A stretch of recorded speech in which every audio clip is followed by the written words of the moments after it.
নমস্কার বন্ধুরা, কে এল ব্লগে তোমাদেরকে আরও একবার স্বাগত। তো দেখো, আজকে সকাল সকাল টিফিনটা সেরে নিলাম। তখন কারেন্ট ছিল না, তারপর ও কাজে চলে গেল আর আমি রান্না করতে চলে আসলাম। তো ভাতটা বসিয়েই নিয়েছি, দেখতে পাচ্ছ। আর ভাতের মধ্যে দিয়ে দেবো আজকে ভেন্ডি। তো ভাতের জলটা গরম হলে তারপরে কিন্তু ভেন্ডিটা দেব। আর আজকে আমি এই সকল জিনিস কিন্তু রান্না করব। আর আছে এখানে আলু উচ্ছে ভাজা, তো এটা ভাজা করে নেব। আর আজকে করব সোয়াবিনের তরকারি। তো তার জন্য কিন্তু সোয়াবিনটা প্রথমে ভিজিয়ে নেব আমি। আর সমস্ত কিছু কিন্তু ওইদিকে রেডি, কাটা কুটো সমস্ত কিছু রেডি। তো সেটা তোমাদেরকে প্রথমেই দেখালাম। আর রান্নাটা করতে করতেই মশলাটা করে নেব, যেহেতু বেশি কিছু রান্না করছি না, ওই জন্য আলাদা করে আগের থেকে মশলাটা করিনি। তো ভাতের মধ্যে এবার আমি ভেন্ডিগুলো দিয়ে দিয়েছি। আর এদিকে আলু উচ্ছে ভাজাটা আমার প্রায় হয়ে গিয়েছে, আর ততক্ষণে কিন্তু আমি মশলাটা করে নিয়েছি। আলু উচ্ছে ভাজার পরে এখানে শুধু আলু ভেজে নিয়েছি, সোয়াবিনের আলুটা। তারপরে সোয়াবিনগুলো প্লেন তেলের উপরে লবণ হলুদ দিয়ে ভেজে নিলাম। দেখো, সোয়াবিনগুলো সব ভাজা হয়ে গিয়েছে। এবার কড়াইতে তেল দিয়ে তার উপরে কিন্তু আমি মশলাগুলো সব একে একে কষিয়ে নেব। আর তার জন্য তেজপাতা, কালো জিরের ফোড়ন দিলাম। এখানে একটু আদা দিয়ে দিলাম, জিরে দিতে হবে, আর একটু মিষ্টি দিয়ে নিলাম।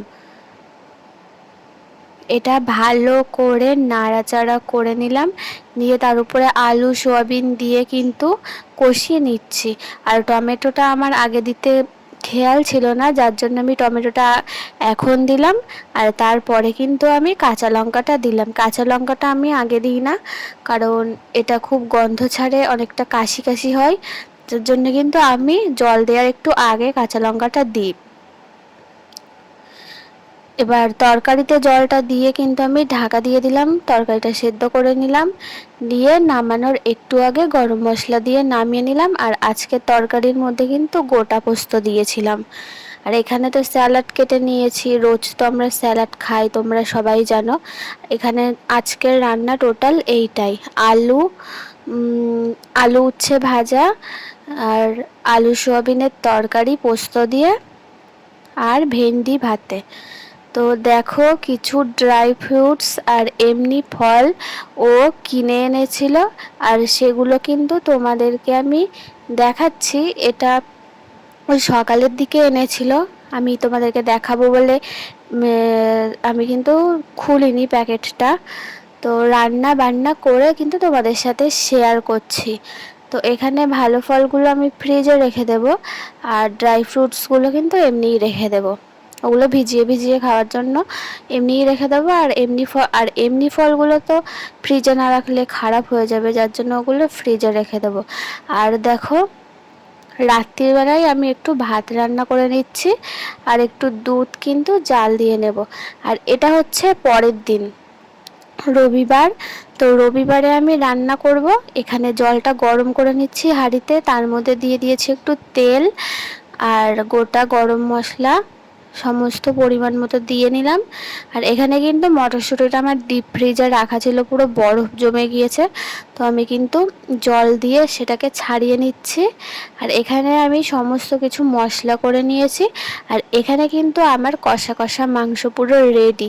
তো তার ভিতরে কিন্তু আমি জল দিয়ে দিলাম, জল দিয়ে আবার মাংসটা ঢাকা দিয়ে রান্না করে নেব। আর ওই দিকে হাঁড়িতে কিন্তু আমি গোটা গরম মশলা দিয়ে তোমাদেরকে হাঁড়িটা দেখালাম। তা ওখানে কিন্তু আমি আজকে ফ্রাইড রাইস রান্না করেছিলাম। তা আজকে যেহেতু রবিবার, সেহেতু আমি কিন্তু চিকেন আর ফ্রাইড রাইস রান্না করেছিলাম। দেখো, আর আজকে কিন্তু আমার মাংসর ঝোলটা হয়ে গিয়েছে। দেখো কালারটা কতটা সুন্দর হয়েছে, আর টেস্টও কিন্তু সত্যিই অসাধারণ হয়েছিল। আর এখানে আমার স্যালাড, তার মধ্যে আছে লেবু, আজকে লেবুটা গন্ধরাজ লেবু ছিল। আর এখানে পেঁয়াজ, গাজর, আর এখানে শসা। তো তো এইগুলো হচ্ছে স্যালাড। আমরা বেশিরভাগ এই স্যালাডটাই খাই। আমাদের স্যালাডে 4 রকম জিনিস রোজই থাকে। এবার কিছু কিছু দিন একরকম শুধু শসাটা হয়তো থাকলো এরকম। আর দেখো ফ্রাইড রাইস এখানে আমার হাঁড়িতে, আর ওদিকে দেখলে কড়াইতে তো রয়েছে। তো আজকে আমি 1 কিলো চালের ফ্রাইড রাইস করেছিলাম। আর এটা হচ্ছে আলুর দম। তো আজকে আলুর দমও করেছিলাম। আর এই হচ্ছে আমার টোটাল রান্না। আর সন্ধ্যাবেলা আবার কিছু বাজার চলে এসেছিলো, তো সেটা তোমাদেরকে দেখাচ্ছি। আদা, রসুন, পেঁয়াজ, টমেটো, সমস্ত কিছু। দেখো, গন্ধরাজের লেবু। তো এই লেবুটাই আজকে কিন্তু আমাদের স্যালাডে ছিল, তোমাদেরকে আগে দেখাতে পারিনি, তো এখন দেখিয়ে দিলাম। আর সবশেষে রাত্রিবেলা কিন্তু আজকে আমরা থানাতে নিমন্ত্রণ ছিল, তো সেখানে কিন্তু যাবার জন্য দেখো আমি পুরো রেডি হয়ে গিয়েছি। আর এটা হচ্ছে পরের দিন সন্ধেবেলা। তো এখানে আছে চা, বিস্কুট, ভুট্টা। তো এগুলো কিন্তু আমরা সন্ধেবেলা খেতে বসেছি। তো এই দিনের তেমন কোনো সারাদিনের কোনো ভিডিও আমি দিইনি, কারণ এই দিন আমি রান্না বান্না কিছুই করিনি, যার জন্য তোমাদের সাথে শেয়ার করতে পারিনি। তো সন্ধেবেলা বসে আমরা এই খাবার দাবারটা খাচ্ছিলাম, তো সেটাই তোমাদেরকে আর কি শেয়ার করলাম। তো এটাই মোটামুটি আমার আজকে 3 দিনের ব্লগ ভিডিও কিন্তু তোমাদেরকে দেখালাম। তো ভিডিও ভালো লাগলে অবশ্যই লাইক, কমেন্ট, শেয়ার আর সাবস্ক্রাইব করে দিও।